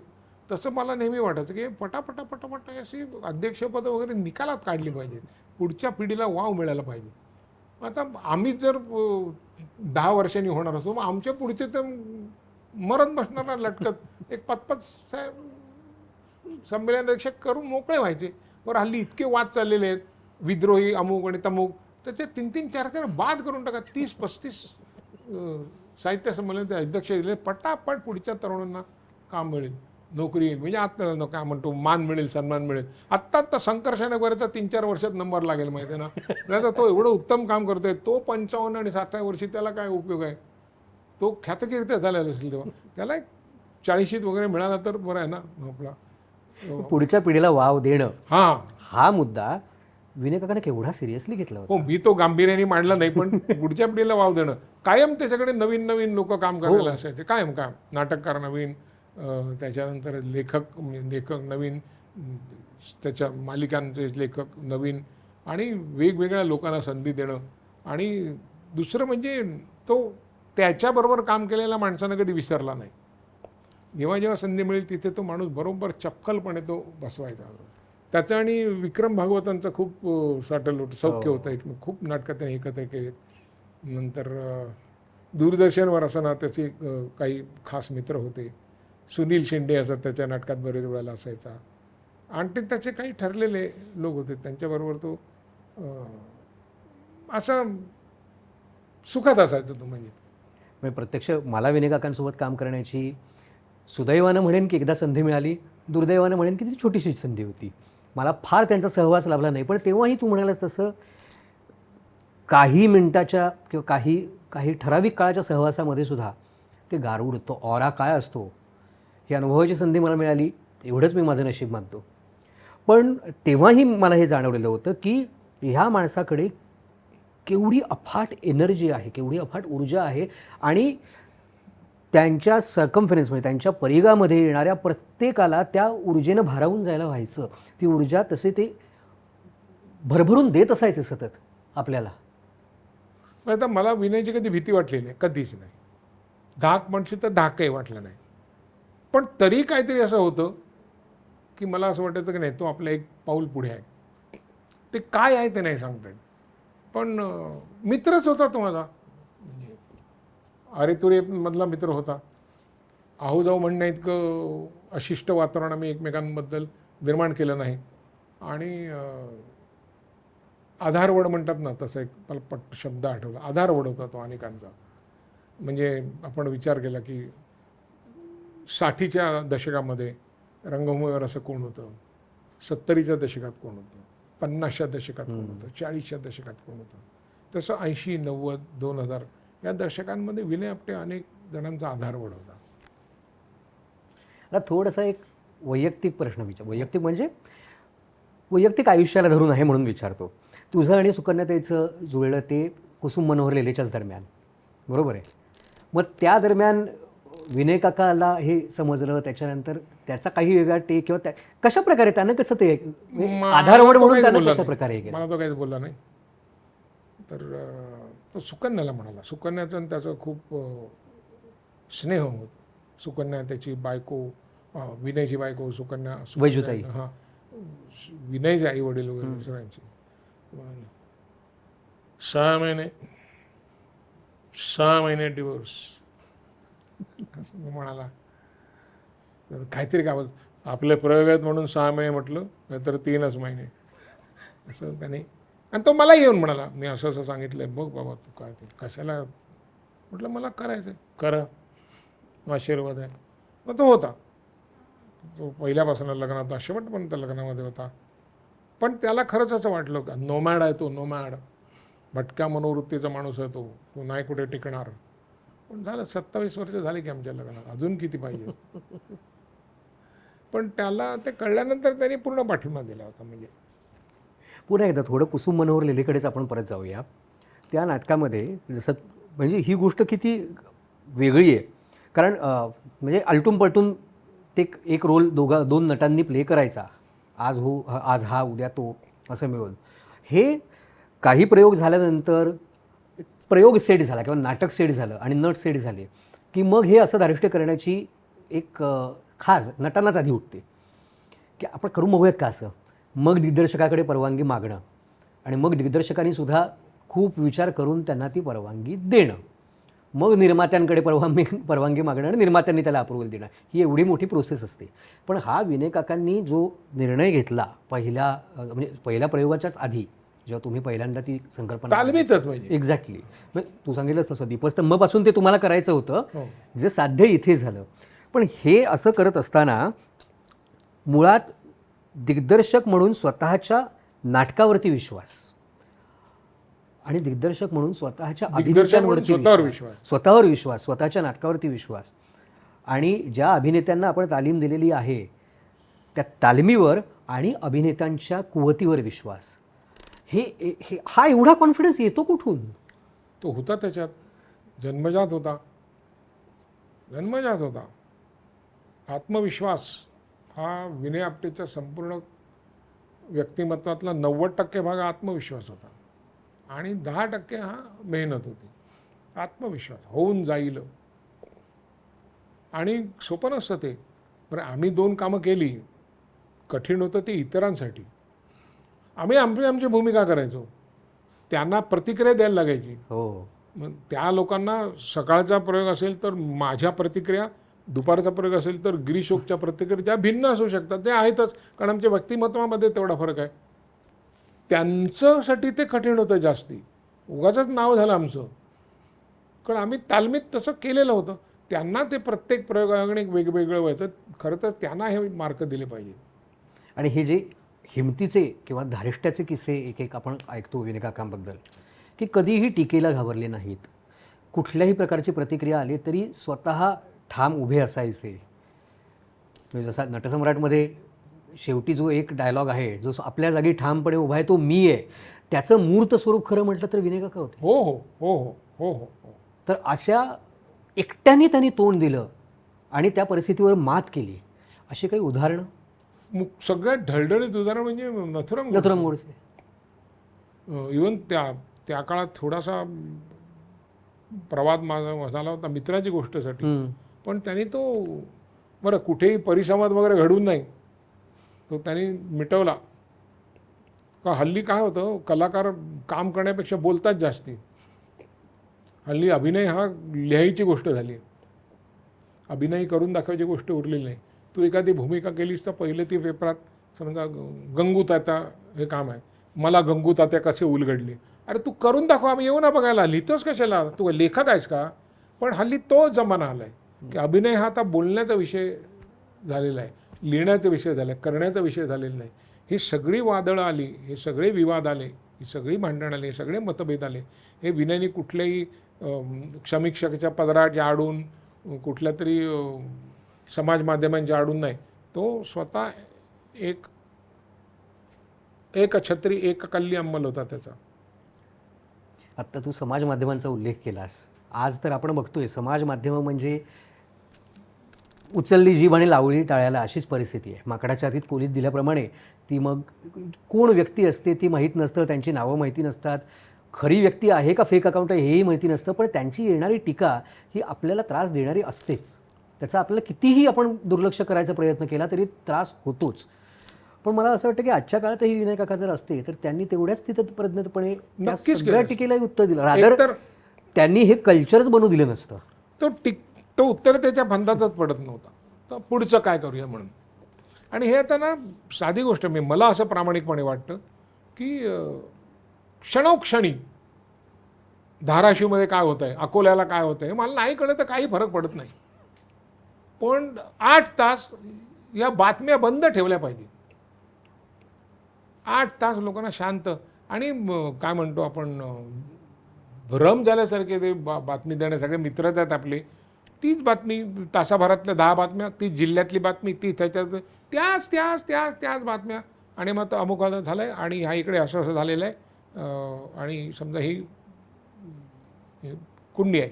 या कुंडीच्या माधून एक साप निघाला आणि तो साप अख्ख्या शहराला बहुतेक दहशत पसरवण्याच्या मागे आहेत. आमचे प्रतिनिधी काय बोलतात सांगा, तुम्हाला काय वाटतं?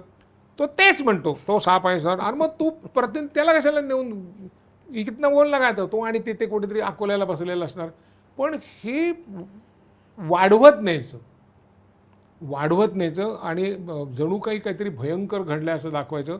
घडलेलं अत्यंत कमी काहीतरी असतं. कोणीतरी कोणाच्या तरी थोबाडीत मारली, अरे मारली असेल मिटून जाईल ना, तुम्ही ती पेटवता कशाला? त्याला काळ एक औषध आहे ना, जाऊ द्या. पण नाही, बातम्या द्यायला वाचायला तर कोण पाहिजे? त्यांना त्यांची घरं असतात बिचाऱ्यांची, ती घरं चालायला लागतात. ह्या बंद केल्या पाहिजे. 8 तास बातम्या बंद केल्या पाहिजे. काही नाही मला नको, माहिती नको. म्हणजे आपण आपल्या परिभाषेमध्ये याला पालीचा डायनॉसॉर करणं म्हणतो, बरोबर आहे. पण आता परत एकदा विनय काकांची व्हिजन आणि त्यांचा स्वभाव याला धरून मी एक वेगळा थोडासा प्रश्न विचारतो की त्यांची व्हिजन, त्यांची कार्यशैली ही लार्जर दॅन लाईफच असायची. त्यांचा कॅनव्हासच मोठा होता, विचारांचाच कॅनव्हास मोठा होता. आपण आत्ता म्हणतो की हम सोचने में ही गरीब आहे. कित्येक वेळेला आपला विचारच एक चौकट ओलांडून जात नाही, पण त्यांचा विचारच हा कायम मोठा असायचा. मग तो आकारानं नसेल पण त्या विषयाच्या व्याप्तीनं किंवा त्या मांडणीमध्ये मोठा असायचा. पण ही मांडणी मोठी करत असताना सुद्धा त्याला ठराविक मर्यादा असली पाहिजे. ती मर्यादा ओळखून त्या मर्यादेमध्ये तो विषय बसवणं. किंवा अगदी साधं उदाहरण म्हणून सांगतो, प्रत्येक नटाला खूप काही करून दाखवायचं असतं. दिग्दर्शक म्हणून त्या नटाला बरोबर योग्य ठिकाणी थांबवणं, इथपर्यंत ही तुझी मर्यादा आहे, इथपर्यंतच तू केलं पाहिजेस, आणि हे खच्चीकरण न करता दाखवणं, ही त्यांची स्टाईल कशा प्रकारची होती? ते कशा प्रकारे हे सांगायचे? नाही, मुख्य म्हणजे ते तू काय करतेस ते कर. ते झाल्यानंतर मग सांगायचे हे नको, हे नको, हे नको, हे नको. त्या काठीसुद्धा का करू द्यायचे? कारण त्याच्या मनात असं वाटायचं कदाचित माझ्या मनात सुटलेला एखादा मुद्दा ह्याच्यात आला तर, आणि तो एक दोनदा पुढे आलाही असेल कदाचित, नाहीतर त्यांनी त्याची कार्यपद्धती सुरू ठेवली नसते. त्यातनं तो मग तेवढं तुकडे काढून ते, त्याला एक माहिती का, बी पेरलेलं आहे, आलेलं आहे, आकर्षक दिसतंय, पण ह्याला फुलं आली तर जास्त बरं. ती फुलं मी आणायचा प्रयत्न करेन, पण एखादी कळी त्या माणसाच्या समोरच्या कलाकाराच्या विचारातनं उमटली तर. आणि अशा पद्धतीने तो दिग्दर्शक म्हणून कधी तुमच्यावर अंमल गाजवायचा नाही. तो संपूर्ण तुम्हाला स्वातंत्र्य द्यायचा. पण स्वातंत्र्य म्हणजे हरी स्वातंत्र्य मिळेल स्वैराचार करतात तसं नाही. तो स्वातंत्र्य मिळून दिल्यानंतर मग त्याला तो आकार द्यायचा, एक चौकट द्यायचा, त्याचं एक दृश्य बनवायचा, त्याचं एक चित्र बनवायचं, आणि त्या चित्राला लेखनाच्या साह्याने एक छान महिरप बनवून एक उत्तम असं तैलचित्र तो तुमच्यासमोर उभा करायचा. मग अशी तालमीच्या दरम्यानची एखादी आठवण? तेच म्हटलं ना, अशी नाही सांगता येत, कारण ते ना एक तर ते 25 वर्ष झाली त्याला जवळजवळ, आणि असं एक हे नाही सांगता येत. म्हणजे की आता छत्रपती शिवाजी महाराज मोठे होते, सगळ्यांना मान्य. 50 लोकांना विचारलं तर 50 लोक त्यांचा वेगवेगळा गुण सांगतील. याचा अर्थ उरलेले 49 गुण त्यांना माहीत नाहीत असं नाही, ते त्यांच्या विचारात येत नाही, त्यांच्या छायाचित्रात, त्यांच्या आवाक्यात येत नाही. पण या सगळ्यांनी तो माणूस मोठा राहतोच की. तसंच दिग्दर्शक जो असतो तो तुम्हाला दिसत नाही, तो जाणवत राहतो, आणि त्या जाणवण्यातनं त्याच्या आणि तुझ्या विचाराच्या आदानप्रदानामधनं जे काय होतं त्यातून एक कलाकृती निर्माण होते. आणि त्या दृष्टीने विनय आपटे हा एक वेगळ्या पद्धतीचा माणूस होता. एक 35-40-50 वर्षांपूर्वी 10-12 नावं असायची. डॉक्टर श्रीराम लागू, प्रभाकर पणशीकर, मधुकर तोरडमल, अरुण सरनाईक, त्याच्यानंतर दादा कोंडके, बबन प्रभू, आत्माराम भेंडे, याच्यामध्ये भक्ती बर्वे, स्मिता तळवलकर, वंदना गुप्ते, भारती यात्रे, ही एवढी नावं असायची, हे एवढे लोक काम करत आहे. शिवाय एका बाजूला इकडनं किशोर प्रधान वगैरे विनोदी काम करतच असायचे, या इकडे काळवळं होतं, तमाशा होता, हे सगळं होतं. आज तितक्या प्रकारचे लोक दिसत नाहीत. काम करणारे बरेच आहेत, पण ही जी ठळक नावं घेतली जातात, तू मनापासून एक क्षणभर विचार कर आणि इतकी नावं तुला आजच्या ज्या कलाकारांना निवडून त्या टेचात किंवा त्या जोरात उच्चारता येतील का? नाही येणार. त्याचं कारण काय असं तो नेहमी म्हणायचा की छोटा विचार करून नाटकं लिहिली जातात, मोठा विचार करून मोठ्या भूमिका निर्माण होत नाही. आज नाना पाटेकर सारखा गुलाबराव निर्माण होत नाही, त्याच्यानंतर बेलवलकर होत नाहीत, भानू होत नाहीत, तोमी नव्हेच पणशीकर, तशा मोठ्या भूमिका लिहिल्या जात नाहीत. म्हणून ते मोठे कलाकार निर्माण होत नाहीत आणि मोठे कलाकार निर्माण होत नाहीत, त्यामुळे मोठी नाटकं होत नाहीत. ताकदीने मोठी नाटकं होत नाहीत, पूर्ण 2.5-3 अंकी मोठी नाटकं होत नाहीत. आणि ती नाटकं होत नाहीत त्यामुळे भाषा सुधारत नाही. कारण 3 तास तर बोलायला लागतं ना, शिव्या घालून किती बोलणार. आणि एकंदरीत जो संहितांचा, नाटकांचा, कलाकृतीचा दर्जा असतो तो वाढत नाही. कारण साधा सिनेमाचा आपण नियम घेतला, जितका खलनायक मोठा तितका नायक मोठा. आता आज 50 वर्ष झाली शोलेला.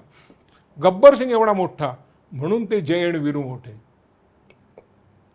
त्या जर गब्बरच्या ऐवजी कितने आदमी ते असा जर एक घेतला असता गब्बर सिंग, तर तो वीरूचं काही वाटलं नसतं. जेवढा खलनायक मोठा तेवढा नायक मोठा. पुरुष उदाहरण, जेवढा खलनायक मोठा तेवढी नायिका मोठी. सो तो मोठा विचार व्हायला पाहिजे. तो मोठा विचार होत नाही कारण वाचन कमी आहे लोकांचं. आपण लिहितो ते वाचनातनंच लिहितो ना. आपण परीक्षेचा पेपर लिहितो म्हणजे काय, मोरोपंतांच्या कावर चार, तुम्ही मोरोपंत नाहीत ना, ते मोरोपंतांचं वाचलेलं असतं ते तुम्ही लिहिताना, त्यामुळे ते वाचन तेवढं नाही. पण हे असं वाचन होत नाही. ते वाचन असं पुस्तकाची पानं उलटूनच होतं. काही म्हणा तुम्ही. जितकं वाचन मोठं होईल तितकं लेखन मोठं होईल, तितकं नाटक मोठं होईल, तितकी भाषा मोठी होईल. मग ती पहिली आहे का दुसरी आहे का तिसरी आहे तर विचारच करणार नाही कोण, आपोआपच ती भाषा बोलली जाईल असं मला वाटतं एकंदरीत. आणि आजच्या काळात एक म्हणजे विनय काकांनी एवढे धाडसी प्रयत्न रंगमंचावर सुद्धा केले होते, टेलिव्हिजनवरती सुद्धा केले होते, सिनेमामध्ये होता होता राहून गेला. पण आजच्या काळात OTT सारखं एक, तसं म्हटलं तर खरं तर प्रचंड सशक्त माध्यम आहे. कारण त्याला अजूनही मर्यादा नाही आहेत. काही विधिनिषेधांच्या मर्यादा अजूनही त्या माध्यमाला आलेल्या नाही आहेत. असं माध्यम जर विनय काकांच्या हाती आलं अरे असतं, कमाल केली असते. ते कमाल केली असते. कुठली एखादी गोष्ट किंवा एखादी संकल्पना जी विनय काका असते तर ही OTTवर बघायला आवडली असती, त्यांच्याकडून दिग्दर्शित केलेली अशी? रानमूल नव्हतं नाटक, त्यांनी 7 एपिसोडमध्ये केलं असतं, 10 एपिसोडमध्ये. कुसुम मनोरलेले आमचं केलं असतं. त्याच्यानंतर एक आम्ही लवबर्ड म्हणून एक नाटक केलं होतं, मी आणि गिरीशनी. ते त्यांनी फार सुंदर केलं असतं. चाळ नावाची वाचाळ बसती, त्याचं पार्श्वभूमी बदलून त्यांनी केली असती. त्यांनी बहार उडवली असती, धमाल केली असती त्यांनी. कारण त्याला हास्यरस, गंभीर रस, त्याला काय दोन्ही सारखंच होतं त्याला. म्हणजे त्यांच्याकडून प्रेरणा घेऊन आज जी कोणी मंडळी कार्यरत आहेत किंवा येणारी मंडळी आहेत, त्यांनी त्यांच्याकडून प्रेरणा घेऊन त्यांच्या धाडसाचं आणि त्यांच्याच ताकदीच्या जवळपास जाणारं जरी काम आमच्याकडून जमलं तरी खूप भरून पावलो असंच म्हणायची आज परिस्थिती आहे. अगदी खरं. मग आज एवढ्या दिवसांनी विनय काकांची आपण एक औपचारिक आठवण किंवा आपण एक ठरवून तो विषय काढून गप्पा मारतोय. इतर वेळी त्यांची आठवण कायम निघतच असते, पण आज ज्या एवढ्या सगळ्या गप्पा झाल्या आहेत त्याच्यानंतर मित्र म्हणून, एक आधारवड म्हणून विनय काकाला काही सांगावं असं वाटतं? जो विचार केलास तो प्रत्यक्षात आणलास, त्याच्यासाठी तुला कुठलीही भीती, धास्ती, भय नव्हतं. मग आता तू 70चा झाला असेल. आत्ताचा एकंदरीत विचार बघता की आता जो एकंदरीत लोक अविचार करत फिरतात ते बघता तू आहेस तिथे सुखी आहेस. तू इथे येऊन परत तुझ्या पद्धतीचे विचार करायला लावू नकोस. तो लोकांना झेपणारा नाही, मुख्य म्हणजे तो लोकांना कळणारा नाही. तेव्हा तू जे केलं आहेस ते आम्हाला अजूनपर्यंत पुरे आहे. आम्ही शक्य तितकं पुढच्या पिढीला सांगू. आणि तुझ्या विचारांचा जो एक काय म्हणतो आपण दिवा म्हणा, ज्योतिविते असं जड शब्द वापरत नाही, एक दिवा आहे, तो दिवा पेटता राहील एवढा आम्ही प्रयत्न करत राहू. पण तू आहेस तिथे सुखी राह, तिथे तू जास्त सुखी आहे, इथे नाही. आता इथे सुख बी काही उरलेलं नाही. अगदी थोडं स्वार्थीपणे सांगायचं झालं तर मी स्वतः रुईयाचा विद्यार्थी आहे. हम्म. आणि कलाकार तेच रुईयाचे 40 हे आम्ही ऐकूनच आम्ही लहानाचे मोठे झालो. तोपर्यंत विनय काकांनी रुईयाच्या एकांकिका करणं थांबवलेलं होतं. त्यामुळं मला दिग्दर्शक म्हणून त्यांचा सहवास नाही मिळाला. नंतर एका प्रोजेक्टच्या निमित्तानं थोडीशी त्यांच्यासोबत भेट झाली. तेव्हा जेवढं त्यांच्याकडून शिकता येण्यासारखं आलं तेवढं शिकलो, ऐकून जेवढं शिकता आलं तेवढं शिकलो. पण आज तुझ्याबरोबर गप्पा मारताना जे आणखीन खूप काही त्यांच्याबद्दल समजलं, त्याच्यातूनही हे फक्त स्वतःच्या स्वभावामध्ये किती झिरपून घेता येईल एवढा प्रयत्न केला तरी खूप खूप काही सुधारणा होतील माझ्यामध्ये आणि प्रत्येकामध्ये. पण आज या एवढ्या मनमोकळेपणानं गप्पा मारण्यासाठी तू इथपर्यंत आलास, त्या मनमोकळेपणानं बोललास, याबद्दल आता आभार मानून मी काही तुझ्यावर भार टाकणार नाही किंवा धन्यवाद मानून मी काही वेगळा वाद निर्माण करणार नाही. नाही, मला एवढं सांगायचं आहे एकच वाक्यामध्ये की महान बियाणं शब्द त्याला कधीच आवडला नसताच म्हणजे. पण मोठ्या मनाचा म्हणण्यापेक्षा सुद्धा त्याच्या बाबतीत मी एक शब्द वापरेन, तो विशाल मनाचा माणूस आणि विशाल मनाचा रंगकर्मी होता. वा, या सगळ्या आजच्या मुलाखतीची एक आठवण म्हणून आमचा जाई काजळ आणि स्मृतिगंध परिवार आहे त्यातर्फे तुझ्यासाठी ही छोटीशी भेट, तिचा तू स्वीकार करावास. अरे बापरे, कसली छोटी, एवढं वजन यायला. तर मंडळी, आजचा हा भाग तुम्हाला कसा वाटला या तुमच्या प्रतिक्रिया तुमच्या कमेंट्समधून आमच्यापर्यंत निश्चित पोहोचवा. भाग आवडला असेल तर इतरांनाही बघायला सांगा. आणि अशाच आभाळाच्या माणसांबद्दल जाणून घेण्यासाठी स्मृतिगंधचं यूट्यूब चॅनल आणि फेसबुक पेज लाईक, शेअर आणि सबस्क्राईब करायला विसरू नका. पुन्हा भेटूया पुढच्या भागात. तोपर्यंत धन्यवाद.